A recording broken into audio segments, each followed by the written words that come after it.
जवानों के लिए एक नुक्ता कि जो जवान शादी करना चाहते हैं, बीवी के अंदर खुसूसियात कौन सी होनी चाहिए। कुरान 4 खुसूसियात बताता है सूरह तहरीम में। मोमिनात, मुस्लिमात, ताइबात, कानितात, ताइबात, आबिदात, सानेहात, 5 खुसूसियतें बताता है। ए मोमिन, जब शादी करने जाओ बीवी कैसी होनी चाहिए। पहली सिफत मोमिन होनी चाहिए, साहिबे ईमान होनी चाहिए। दूसरी सिफत मुस्लिमात। अब मोमिन और मुस्लिम में फ़र्क है। मोमिन ईमान, अली इब्न तालिब पर ईमान है, रसूल खुदा पर ईमान है, हाँ, लेकिन मुस्लिम है कि नहीं, मतलब जिस चीज़ पर ईमान है उसे तस्लीम भी करती है कि नहीं। एक मर्तबा हर बंदा कहता है नमाज है भाई, नमाज है, पर पढ़ता नहीं है, तस्लीम नहीं करता। कहा मोमिनात, मोमिन औरतें, मुस्लिमात जो हुक्म खुदा को तस्लीम भी करें, कानितात जिनके वजूद में खुजू भी हो। अब औरत शादी तो कर लेती है, शोहर से बेहतरामी करती है, बेअदबी करती है, लड़ती है, नहीं, खाज़े होना चाहिए। किसी मोमिन ने कहा मौलाना अब कैसे पता चले ये खुसूसियात उसमें हैं कि नहीं। मैंने कहा आसान फार्मूला है, उसकी माँ को देखो, जिसने उसकी तरबियत की उसे देखो। अब एक जवान था, बेचारे ने शादी कर ली, हमारे कहने पर उसकी माँ को देखकर उलकर बीवी ने बहुत सारे बेचारे को रंग दिखाए, परेशान हो गया कि मौलाना हमने तो माँ को देख के की थी। मैंने कहा बंदे खुदा, माँ को देखने का मतलब यह है कि ये देखो किसने पाला था। और बाद में पता चला बच्ची को माँ ने नहीं पाला था, खाला ने पाला था। किसकी गोद में तरबियत पाई है। माँ का मतलब यह है कहां पे उस बच्ची ने तरबियत पाई है, पालने वाला कौन है, क्योंकि उसके अंदर पालने वाले की सिफात पाई जाती हैं। अली को मुस्तफ़ा ने पाला था, मुस्तफ़ा को अबू तालिब ने पाला था। हाँ,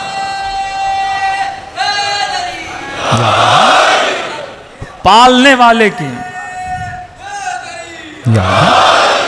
पालने वाले की सिफात उसके अंदर होती हैं। आसान, यानी आपको शॉर्टकट बता रहा हूं, जब जवान रिश्ते के लिए जाए। पहली सिफत मुस्लिम, दूसरी सिफत मोमिन, तीसरी सिफत कानित, मतलब खाज़े भी हो। खवातीन के लिए पढ़ रहा हूं। एक खातून है रसूल खुदा के पास, या रसूल अल्लाह मर्दों के लिए इतनी नेमतें, का कितनी नेमतें तुम्हारे लिए भी हैं। या रसूल अल्लाह आप इतने फ़ज़ाइल पढ़ते हैं मुजाहिदों के, शहीद का ये रुतबा, शहीद का वो रुतबा, शहीद का इतना बड़ा दर्जा, क़यामत में शहीद को इतने मलाइक रिसीव करने आएंगे। या रसूल अल्लाह हमारे ऊपर तो जिहाद वाजिब है ही नहीं, हम तो शहीद होंगी नहीं। जब शहीद नहीं होंगी तो ये कैसा इंसाफ है, अल्लाह ने हमें महरूम किया। कहा उनका जिहाद और है, तेरा जिहाद और है। मैदान जंग में जाकर लड़ना ये मर्द का जिहाद है। और फरमाया घर के अंदर लड़ना नहीं, घर के अंदर सब्र करना ये औरत का जिहाद है। आज उल्टा है, वो लड़के जिहाद करती हैं। सब्र करना, शोहर बदतमीज है भाई, यही तो तेरा जिहाद है, सब्र कर।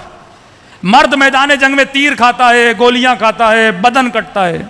तेरी भी शादी होती है, कभी नंद की बातें सुननी पड़ती हैं, कभी सास की सुननी पड़ती हैं, कभी इस मर्द की बदअखलाकी सुननी पड़ती है। सब्र, यही तो तीर है ना जो तेरी तरफ आ रहे हैं। इनको तीर समझ के अपने वजूद पे लो और कहो खुदा मैं क्या कर रही हूँ, सब्र कर रही हूँ। फिर सैयदा फरमाती जब मर जाएगी इसे शहीद का रुतबा दिया जाएगा। औरत का जिहाद शोहरदारी, बेहतरीन शोहरदारी करेगी, सब्र करेगी, बेटी को सब्र सिखाएगी। लेकिन अगर यही माँ शोहर को गालियां दे और बेटी सुने और ये बेटी बड़ी हो जाए और जब शोहर के घर जाएगी वो भी वही काम करेगी ना जो माँ ने किए थे, ये तेरा जिहाद है। अब ये नहीं कि मर्द बोले तेरा जिहाद है तो ले तीर में दे रहा हूं तुझे, ऐसा भी नहीं है। हाँ? औरत का काम है सब्र करना, और साबिरा बीवी खुदा तुझे दे तो तेरा काम है शुक्र करना। हाँ? ईमान के 2 पर है ना, एक सब्र का पर, एक शुक्र का पर। सब्र कर। एक जगह हमारे उस्ताद मजलिस पढ़ने गए, मजलिस पढ़ी भाई, एक मुज्तहिद थे, उसकी बीवी बड़ी बदतमीज़ थी, लोगों के सामने बदतमीज़ी की। उसके भाई ने बड़ी गैरत की, का तू बड़ा अजीब शोहर है, मेरी बीवी होती मैं तलाक दे देता, तुझे तो गुस्सा भी नहीं आता। जायज़ गुस्सा, नाजायज़ गुस्सा। कभी कभी आपको गुस्सा आता है, अगले को नहीं आता। उसने कहा देख तेरी फिक्र और है, मेरी फिक्र और है। तुझे गुस्सा आता है तू अपनी इंसल्ट मानता है, मुझे गुस्सा इसलिए नहीं आता क्योंकि मैंने अली का फरमान पढ़ा है कि अगर बीवी बेहतरामी करे तो मर्द क्या करे, सब्र करे। सब्र ईमान का आधा हिस्सा है। तो वो जो कर रही है करे, लेकिन मैं अपने लिए क्या बना रहा हूँ, जन्नत बना रहा हूँ। तो मौलाना कहते हैं मजलिस पढ़ के उतरे, अफ्रीका में पढ़ रहे थे, तो एक खोजे मोमिन आए, उन्होंने कहा मौलाना साहब मैं क्या करूँ, मेरी बीवी तो बड़ी नेक है। मुझसे तो बदतमीजी करती नहीं है, तो मैं ये सवाब कैसे कमाऊं? हाँ, अब भाई सवाब कमाने के लिए किसी का गंदा होना ज़रूरी नहीं है। तो मौलाना ने कहा कि देखो उसकी बीवी बदतमीज थी तो ईमान का आधा हिस्सा सब्र है, तेरी बीवी अच्छी है, ईमान का आधा हिस्सा शुक्र है। हाँ, हर हाल में अल्लाह का क्या अदा किया कर, या सब्र या शुक्र है, दोनों पर तेरे पास हैं। ये तेरा औरत का जिहाद क्या है?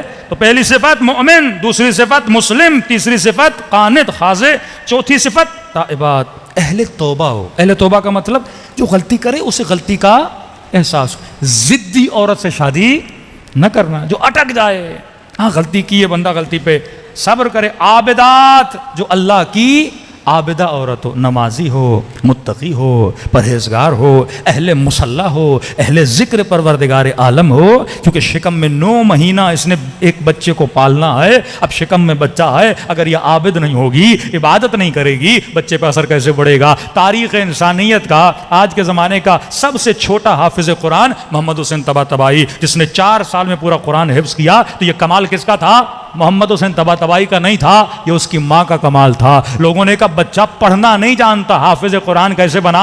का जब ये मेरी शिकम में होता था, या मैं कुरान पढ़ती थी या मैं कुरान सुनती थी। बच्चा क्या बना? हाफिज। आपके दिलों में क्यों इमाम हुसैन का इश्क है? कभी सोचा है? जवानी से आशिक हुसैन हो, बचपन से आशिक हुसैन हो। जब तू अपनी माँ की शिकम में था और मुहर्रम का महीना आता था, वो शिकम में उठाकर फर्श अज़ाए हुसैन पे तुझे लाती थी।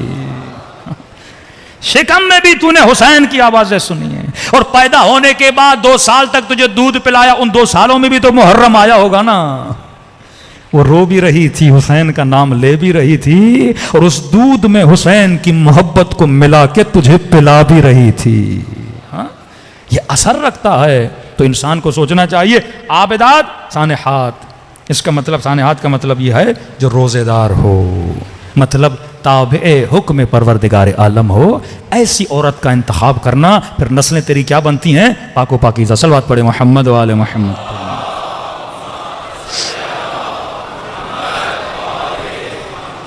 अमीरुल मोमिनीन फरमाते हैं, अब गैरत ख़त्म होने के, मैं मुख्तसर कर रहा हूँ, गैरत ख़त्म होने के कुछ असबाब हैं।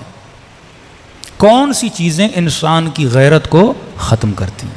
हमने उनसे बचना है। अब ये आते हैं शैतान के सिपाही, लश्करे जहल के सिपाही, कि मैं ऐसा कौन सा काम करूं जिससे गैरत ख़त्म हो जाएगी। हर चीज़ का एक साइड इफ़ेक्ट होता है कि इस्लाम जो हुक्म देता है ना, ये हलाल है, ये हराम है, उनके साइड इफ़ेक्ट्स है। हलाल खाओगे अच्छा इफ़ेक्ट पड़ेगा, हराम खाओगे बुरा इफ़ेक्ट पड़ेगा।